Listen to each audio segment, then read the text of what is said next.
Welcome. Welcome to session number 4 of our videos on the material world aspects of our lives here. We'll now discuss the fact that a house divided against itself will not stand. In the previous sessions, we introduced you to a number of the more divisive areas of disagreements between many in our country, the United States. Now let's begin to examine those issues that have been used so successfully in dividing us as a nation and as a people. When we finish with each of these issues, although the speaker here makes no pretense that the examination is exhaustive, perhaps you will nevertheless come to the same conclusions and reach the same diagnosis as I. That is, that we have been misinformed and misled in order to have us approach our understanding of these matters from an invalid premise. Excuse me. When we have the facts, we will find that there were those who kept this misinformation flowing because they had a vested interest in maintaining the status quo, and that perhaps we, the average citizens, are not really as far apart as we thought. I am aware that these views will not be embraced by all who hear them. Some of you may even be angered or offended by what you see here. But be aware from the beginning, however, that I have written only to inform, and I am speaking only to inform, not to anger or to offend. I hope that each of those who carefully read or hear the information here will find that it touches a place in their hearts that will cause it to resonate as truth for them. I feel strongly that these subjects must be looked at frankly and without misunderstanding, and that's what I've done in creating these videos, regardless of how radical or strange they may seem to many of you.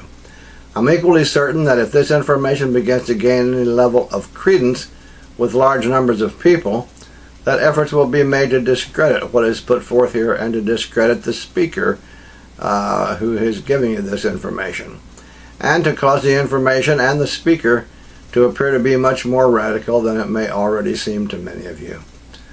Those who would seek to do so, however, have forgotten that a house divided against itself cannot and will not stand, and there are already signs that some of you have perceived in varying degrees much of what is being outlined here, which indicates to me that the misrepresentation of many facts and deliberate misleading of the people have not provided as firm a foundation of misinformation as many of the perpetrators now believe. It's nevertheless a sad fact to the speaker that we as a people have made it all too easy for those who would subtly but still powerfully divide us in order to continue their rule from, quote, behind the curtain, unquote, of deception. Let's now begin to consider the first of the major issues that divide us by talking about religion. On the subject of religion, I will begin by saying that there is no higher aspiration than to seek with all your heart to love and serve God. I believe sincerely that most people feel that way. It is worthwhile to note, however, that we do not all approach God or manifest our feelings about Him in the same ways. Some of us may be very effervescent about our feelings about Him and bubble over with joy and with a full heart because of the way we love God. Others see Him more quietly in their hearts, and although they may not speak of Him as openly, they love Him no less. We're not all the same. God recognizes that and accepts us despite our differences, and we must learn in order to better serve Him and also for the sake of humanity to do the same. For many believers, there is a constant temptation to look at others who may attend a temple, a synagogue, or a mosque, or a different church, or who may not attend services at all, and see them as perhaps loving God less than we do, or that they must somehow be wrong in their beliefs. That is a temptation that we should resist. We must not be too quick to condemn others with a point of view about God or an approach to God that is different from our own. We have the example of Saul of Tarsus, with whom all of us would have disagreed significantly before his life-changing trip to Damascus. Yet he became God's chosen vessel. And did not Jesus say that wherever two or more of us are gathered together in His name, there will he be also? He made no statement to indicate that the gathering must be in a building, a church, or otherwise created for that purpose. There are a number of important issues that divide us on the basis of our religious beliefs. For example, I know that there are a great many who very strongly believe that it was wrong to remove prayer from public schools. There are great numbers of people also who believe that religious statements from the Bible, such as the Ten Commandments, should be visible everywhere, without prohibition by law, including in all government buildings. Jesus taught us better, however. He told us without question to render unto Caesar that which is Caesar's, and unto God that which is God's. If you believe that these things belong in schools and government buildings, then you're using the schools and the government buildings to teach your religious beliefs, even though you may not have had that original intention. That was never intended to be their purpose. That would be the same as using your church for government functions and a place from which to carry out the government business. That would be equally wrong. Remember, render unto Caesar that which is Caesar's, and unto God that which is God's. The place for religion and the teaching of religion is in the home, and in the church, and the synagogue, mosque, temple, or private schools, but not in the public schools, and not elsewhere in the government. Are you so weary of teaching your beliefs that you're ready to hand over that function to the government and government buildings, and to schools and government officials? God forbid.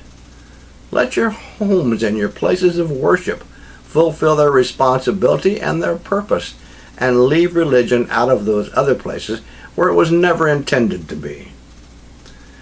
Even so, as a nation or as a planet of people, we would benefit by individually seeking in the privacy of our own homes and hearts to better understand and serve God. One of the most important points to remember about the formative years of the United States is that people from Europe and all over the world struggled to come here in order to find religious freedom. The freedom to worship according to the dictates of their hearts. Many in our country today appear to be seeking to have our secular government replaced by a government based on a particular set of religious beliefs. There are at least two very significant reasons why that should not and should never take place. The first is that it would change our country from being a place where people go to seek religious freedom to being a country where people leave to find religious freedom. That's exactly the reverse of what has played a large part in making our country so great over the years. Secondly, it should be apparent to you that you see God and your religious beliefs from your own point of view and as a result of your understanding of what you've read and what you've been told about these matters. Your neighbors see God from the point of view of their own beliefs. These beliefs are very likely to be different from yours. Perhaps today your point of view prevails in the majority of our population. But think about tomorrow. You may happen to be a Christian who's a Protestant. What if tomorrow or next year or 5 or 10 or 20 years or more from now, the prevailing view of the majority is Catholic or Buddhist or Islamic or Jewish? Would you still then want your country to have a government based on religious beliefs? I think not. The framers of the Constitution understood this situation well and designed our system so that we would continue to have freedom of religion without those of one faith being able to force their beliefs on others of the population. Would you place limits on God? If you believe that all who do not agree with your beliefs will never find approval with God, then you limit God to whatever your narrow set of beliefs may be. I know that you're aware that there are many different denominations within the Protestant Christian Church. Their beliefs are not all the same. Do you feel that God is one who would take sides? Or that the way you interpret the Scripture is the only possible way that God will approve its interpretation? Do not think so foolishly as to place such limits on God. That would be wrong. Looking at another area of concern, there are many within certain religious faiths who believe that we should teach abstinence to those who are unmarried and fidelity to those who are married in countries around the world, especially in areas where HIV/AIDS has gained a significant foothold. Now, those are admirable and commendable ideas to use as two parts of a very comprehensive plan to to reduce the growing size of the worldwide HIV/AIDS epidemic. But those two, abstinence and fidelity, must not be used to disqualify from aid those countries and people who do not strictly adhere to them. Others believe that condoms and the teaching of safeguards should be made freely available to people in areas where HIV/AIDS is growing very rapidly. These two groups struggle one against the other, while countless thousands of people are dying at a frightening rate. This is shameful and an abomination in the eyes of God. By all means, do both. Teach people abstinence, or teach them to be faithful as appropriate, and teach them to use condoms or other safeguards in order to be safe. People must also be taught the importance of testing oneself for HIV/AIDS. Then take whatever steps are necessary to be certain that safeguards such as condoms, as well as testing materials to test at home for HIV/AIDS, are readily available to any and all who need them. If you or those belonging to your faith are pressuring those in government to withhold funds from the war against HIV/AIDS and allowing thousands upon thousands to die because you feel that the means being used to fight this or any disease are not in agreement with your religious beliefs, believe me when I tell you, you should hang your head in shame and get on your knees to ask God to forgive you. Where did Jesus ever teach that those with sufficient influence should force their beliefs on the entire world and be willing to let those die who are suffering, or to in any way force the death of those who disagree or believe differently? Woe unto you! Would you be like the priests who traveled with the early explorers and who had put to death those native peoples who would not convert to the faith taught by those priests? How can you see yourselves as being different from them? Let's all be more like the Good Samaritan. He didn't concern himself with the faith or beliefs of the man he helped, nor did he concern himself with the means or the approach that the host of the inn would use to take care of the man needing help before he, the Good Samaritan, would leave his funds to pay for the cost of that care.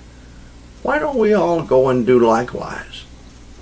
Let each of us choose our own beliefs and take responsibility with God for those beliefs and allow others to do the same. Such matters are between each believer and God, and outsiders were never meant to have a place in making that decision. Of course, you may offer your beliefs to others. That's understandable. But the key word is offer. If you believe by what I've written here that I'm not sympathetic to your faith, regardless of what that faith may be, you're not correct. As I stated at the beginning of this crucially important topic, I believe with all my heart that there is no higher aspiration than to seek with all your heart to love and serve God. Be grateful that you live in a country where you are free to do so without restriction. Stop trying to make it a country or a world where those freedoms exist only for those with your beliefs. That's all I'll have to say about religion at this time. I want to thank you for your watching this session, and in session 5 we will begin the discussion on abortion. Thank you.